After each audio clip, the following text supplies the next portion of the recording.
आपको ये बात तो पता होगी कि फिजिक्स को सीखने के लिए मैथमेटिक्स आना बेहद ज़रूरी है। और ऐसा नहीं कि पूरा मैथमेटिक्स आना बहुत ज़रूरी है, लेकिन आपको बेसिक मैथमेटिक्स आना चाहिए, क्योंकि मैथमेटिक्स की हेल्प से ही हम ये समझ सकते हैं कि एक फिजिसिस्ट हमसे कहना क्या चाह रहा है। तो मैथमेटिक्स को आप ये कह सकते हो this is the tongue of physics. और इसी मैथमेटिक्स में से आज हम ये सीखने वाले हैं कि पॉलिनोमियल्स जो हमने क्लास 9th और क्लास 10th में डिटेल में पढ़ रखे हैं, उनका फिजिक्स में क्या रोल है। तो चलिए इन सभी कॉन्सेप्ट्स को समझने के लिए बिना टाइम बर्बाद किए शुरू करते हैं आज के इस वीडियो को।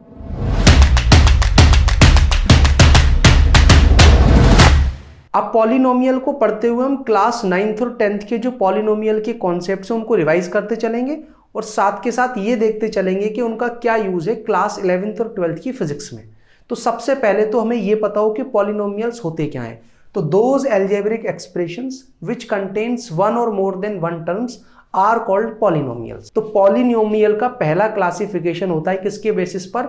नंबर ऑफ टर्म्स के बेसिस पर, कि अगर पॉलिनोमियल में एक ही टर्म है तो वो मोनोमियल है, अगर दो टर्म है तो वो बाइनोमियल है, अगर तीन टर्म है तो वो ट्राइनोमियल है, और तीन से ज्यादा है तो आप उसे पॉलिनोमियल कह सकते हो। अब देखो, किसी भी पॉलिनोमियल को लिखते हुए हमें ये चेक करना होता है कि पॉलिनोमियल में डिपेंडेंट फिजिकल क्वांटिटी है कौन।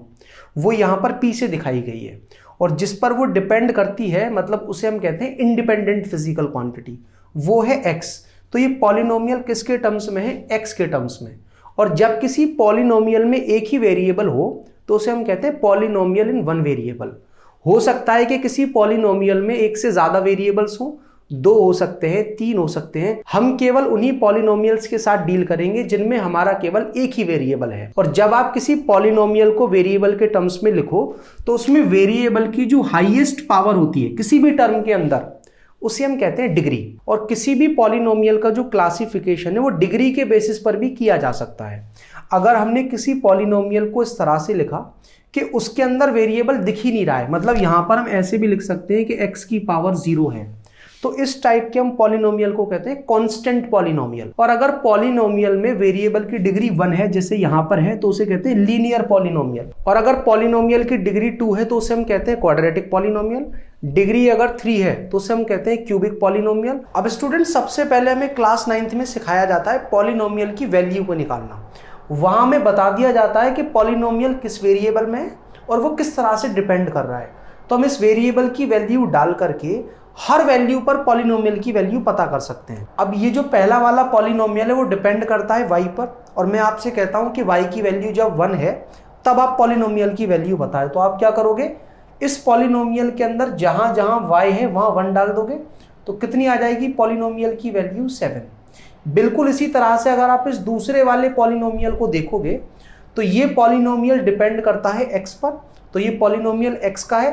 x की हर वैल्यू पर ये आपको पॉलिनोमियल की वैल्यू निकाल करके देगा। अगर मैं x इज इक्वल्स टू 2 पर पता करूं तो क्या बनेगा? 5 इंटू 2 10 हो जाएगा, 2 का स्क्वायर 4 होगा, और 4 4 जा 16, और प्लस कितना 3, तो 13 माइनस 16 कितना आ जाएगा? माइनस का 3। अब इस कॉन्सेप्ट का फिजिक्स में क्या यूज है, चलिए वो मैं आपको समझाता हूं कि यहाँ पर ये जो P है वो एक फिजिकल क्वांटिटी होती है फिजिक्स के अंदर। वो कोई भी फिजिकल क्वांटिटी हो सकती है। और यहाँ पर ये जो y है वहां कोई दूसरी फिजिकल क्वांटिटी होती है जिस पर कि वो डिपेंड करता है।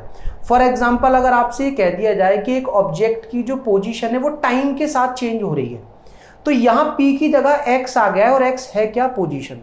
जैसे वहां पर x y होते थे, यहाँ पर क्या है? टाइम। तो पोजीशन डिपेंड कर रही है टाइम पर, और वो आपको दिखा दिया जाएगा किस तरह से वो डिपेंड कर रही है। 4t square plus 6t plus 4। तो ये एक पॉलिनोमियल ही तो है। अगर आप इसका टर्म्स के बेसिस पर क्लासिफिकेशन करो तो ये ट्राइनोमियल है, और डिग्री के बेसिस पर करो तो ये क्वाड्रेटिक पॉलिनोमियल है। तो किसी भी टाइम पर ये आपको पोजीशन प्रोवाइड करेगा। तो आप क्या करोगे, अगर आप t इज इक्वल्स टू 1 पर पोजीशन पता करना चाहते हो तो टाइम की जगह 1 डाल दो, तो क्या आ जाएगा? 4 प्लस 6 10 प्लस 4 14 मीटर आ जाएगी 1 सेकंड पर पोजीशन। अगर आप 2 पर निकालना चाहते हो तो t की जगह 2 डाल दो, 2 का स्क्वायर तो 4 आ जाएगा, 4 4 जा 16, प्लस कितना 12 प्लस 4, ये कितना आ जाएगा 28 प्लस 4 मीन्स 32 मीटर। तो पॉलिनोमियल की जो वैल्यू निकालने वाला क्लास 9th का कॉन्सेप्ट है वो पूरी फिजिक्स में यूज होने वाला है। एक दूसरी तरीके की प्रॉब्लम मैं आपको समझाऊं तो वो ये है कि यहाँ पर पॉलिनोमियल की जगह कौन है, current, which is a physical quantity which depends upon time. तो ये आपको हर टाइम पर करंट की वैल्यू बताएगी। और इक्वेशन है कैसे, 4t - 3। तो आपसे कह दिया जाता है कि 5 सेकंड पर करंट की वैल्यू बताओ। तो आपको करना क्या है कि जहां जहां t है वहां आपको 5 डाल देना है। तो 4 5 = 20 और 20 - 3 कितनी करंट आ जाएगी, 17 एम्पियर। और फिर उसके बाद हमने सीखा था पॉलिनोमियल की जीरोस को निकालना। तो जीरोस क्या होती हैं कि किसी भी पॉलिनोमियल के लिए वेरिएबल की वो वैल्यू जिसको डालने पर पॉलिनोमियल की वैल्यू 0 हो जाए उसे हम जीरोस ऑफ पॉलिनोमियल कहते थे। उस कॉन्सेप्ट का भी फिजिक्स में आपको रेगुलरली यूज करना है कि अगर हमारे पास कोई एक लीनियर पॉलिनोमियल है जिसकी डिग्री क्या है 1, तो उसकी केवल एक ही 0 होगी। तो आप यहां पर वेरिएबल की एक वैल्यू डाल सकते हो जिसको डालने के बाद ये पॉलिनोमियल क्या हो जाता है, 0। और इसको क्लास 9th में या 10th में हम कैसे पता करते थे कि जहां आपका ये पी वाई है उसको तो हम रख देते थे 0 के इक्वल, और इसको 0 रखना है और ये पता करना है कि y की किस वैल्यू पर ये 0 आ रहा है। तो यहां से हम देखेंगे 3y किसके इक्वल आ जाएगा, -4 के, और y की वैल्यू क्या आ जाएगी, -4/3। इसको हम कहेंगे 0 ऑफ दिस पॉलिनोमियल। मतलब क्या है कि y की वो वैल्यू है जिसको यहां में y की जगह डाल दूं तो उस पॉलिनोमियल की वैल्यू 0 हो जाएगी। बिल्कुल इसी तरह से अगर आपके पास कोई क्वाड्रेटिक पॉलिनोमियल है जिसकी डिग्री होती है 2, तो उसकी 2 जीरोस होंगी। और ये पॉलिनोमियल है x में, क्योंकि यहाँ वेरिएबल x है, तो x की 2 वैल्यूज ऐसी होंगी जिनको मैं यहाँ पर पुट करूँ और ये पॉलिनोमियल 0 हो जाए। तो यहाँ px की जगह हमको 0 डालना है, और फिर ये जो क्वाड्रेटिक इक्वेशन है इसको मिडिल टर्म को स्प्लिट करके या फिर क्वाड्रेटिक फॉर्मूला का यूज करके x की दोनों वैल्यूज को आपको निकाल लेना है। अब इस कॉन्सेप्ट का पूरी फिजिक्स में किस तरह से यूज होता है वो मैं आपको समझाता हूं। कि आपको मान लो इस तरह से एक पॉलिनोमियल दे दिया गया कि it किसकी इक्वल है, 4t - 3 की, और आपसे कह दिया जाता है कि टाइम की वो वैल्यू बताओ जिस पर करंट 0 होगी। तो इनडायरेक्टली आपसे ये क्लास 9th और 10th की मैथमेटिक्स प्रॉब्लम ही पूछी जा रही है कि आपको वेरिएबल की वो वैल्यू बतानी है जिस पर पॉलिनोमियल की वैल्यू 0 आएगी। तो आपको यहां पर क्या करना है, it को 0 रख देना है और टाइम की वो वैल्यू पता करनी है जिस पर ये 0 होगा। क्योंकि ये एक लीनियर पॉलिनोमियल है तो टाइम की एक ही वैल्यू आएगी जो कि यहां पर होगी कितनी, 3/4। जैसे आप ये मान लो कि एक ऑब्जेक्ट की जो पोजीशन है वो टाइम के अकॉर्डिंग कुछ इस इक्वेशन के अकॉर्डिंग चेंज हो रही है, और आपसे कह दिया जाता है कि टाइम की वो वैल्यू बताओ जिस पर पोजीशन 0 होगी। तो फिर से ये क्लास 9th या 10th की पॉलिनोमियल प्रॉब्लम ही तो है कि पॉलिनोमियल में जो p है उसकी जगह तो x है, वेरिएबल यहाँ t है, तो आपसे पॉलिनोमियल की जीरोज ही पूछी जा रही हैं। आपको करना क्या है, ये जो xt है इसको 0 रख देना है और फिर टाइम की वैल्यू पता करनी है जिस पर ये 0 होगा। और जितनी उस पॉलिनोमियल की डिग्री होती है उतनी ही जीरोज आ सकती हैं मैक्सिमम। तो मैक्सिमम इसकी 2 वैल्यूज हो सकती हैं जहां पर ये पोजीशन 0 होगी। तो मैंने इसको 0 रख दिया और फिर जो क्वाड्रेटिक इक्वेशन है उसका यूज करके, जैसे हम मिडिल टर्म को स्प्लिट करते हैं, उसका यूज करके टाइम की वैल्यू निकालने की कोशिश की। तो आप यहां देख सकते हो कि a जो कि t² का कोफिशिएंट है और कांस्टेंट टर्म जो कि c होता है क्वाड्रेटिक इक्वेशन में, उन दोनों का जो प्रोडक्ट है वो पॉजिटिव आ रहा है। तो मिडिल टर्म को हमें स्प्लिट करके ऐसी 2 वैल्यूज में लिखना है जिनका प्रोडक्ट तो a × c के इक्वल ही आए और समेशन किसके इक्वल आए, 5 के इक्वल। तो वो कितना हो जाएगा, 4 + 1। आप देख सकते हो कि ये जो प्रोडक्ट है इन दोनों का वो आपको a और c का प्रोडक्ट ही देगा 4, और ऐड करने के बाद आपका 5 आ रहा है। तो उसको हम ऐसे लिख सकते हैं, 0 किसके इक्वल आ गया, t² - 4t - t + 4। अब यहां से आप देख सकते हो कि यहां से तो t कॉमन आ जाएगा दोनों में से, तो t कॉमन लेने के बाद क्या बचेगा, t - 4। यहां पर माइनस का 1 कॉमन आ जाएगा, फिर से कितना बचेगा, t - 4। तो एक ब्रैकेट में तो बनेगा t - 1, दूसरे में t - 4।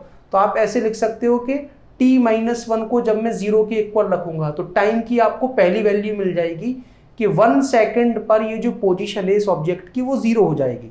और फिर जब आप t - 4 को 0 के इक्वल रखोगे तो आपको टाइम की दूसरी वैल्यू मिल जाएगी, वो होगी 4 सेकंड। तो टाइम की 2 ऐसी वैल्यूज हैं जिन पर ये पोजीशन 0 होगी, 1 सेकंड और 4 सेकंड। तो हम ये कंक्लूजन निकाल सकते हैं कि किसी भी फिजिकल क्वांटिटी की अगर हमें इंस्टेंटेनियस वैल्यू निकालनी है, मतलब जो अंदर फिजिकल क्वांटिटी लिखी हुई है उसकी एक पर्टिकुलर वैल्यू पर हमें इसकी वैल्यू पता करनी है, तो हमें इस टाइप के एक पॉलिनोमियल की रिक्वायरमेंट होती है जिसमें हम ब्रैकेट वाली फिजिकल क्वांटिटी की वैल्यू को डाल करके इस फिजिकल क्वांटिटी की वैल्यू को पता कर सकते हैं। अब हमें इंस्टेंटेनियस वेलोसिटी निकालने के लिए वेलोसिटी की इक्वेशन चाहिए ही चाहिए। अब मान लो कभी कभी ऐसा भी हो जाता है कि हमें वेलोसिटी की इक्वेशन तो नहीं दी, लेकिन हम ये जानते हैं कि वेलोसिटी होती है डिस्प्लेसमेंट अपॉन टाइम। हमें डिस्प्लेसमेंट की टाइम डिपेंडेंट इक्वेशन दे दी और कहा कि वेलोसिटी बताओ at t is equals to 5। तो अगर हमें एक स्पेसिफिक टाइम पर वेलोसिटी चाहिए जिसे हम इंस्टेंटेनियस वेलोसिटी कहते हैं, तो हमें वेलोसिटी का कुछ इस तरीके का पॉलिनोमियल चाहिए जो कि हमें दे ही नहीं रखा है। लेकिन अगर वेलोसिटी डिस्प्लेसमेंट पर डिपेंड करती है तो डिस्प्लेसमेंट की इक्वेशन से वेलोसिटी की इक्वेशन या कहीं वेलोसिटी का पॉलिनोमियल जनरेट किया जा सकता है। और उसके लिए हमें मैथमेटिक्स में एक टूल आना चाहिए जिसे हम कहते हैं डिफरेंशिएशन। और अगर आप ये जानना चाहते हो कि डिफरेंशिएशन होता क्या है, मैथमेटिक्स में उसको किस तरह से प्रोसीड किया जाता है, तो इस वीडियो पर क्लिक कर समझ सकते हो। और अगर आप दूसरे चैप्टर यूनिट्स एंड मेजरमेंट से रिलेटेड कुछ भी पढ़ना चाहते हो तो आपके लिए हमने प्लेलिस्ट तैयार की है, इस पर क्लिक कर आप जो टॉपिक चाहो पढ़ सकते हो। और कुछ समझ ना आए तो बेझिझक अपना सवाल कमेंट करके पूछ सकते हो।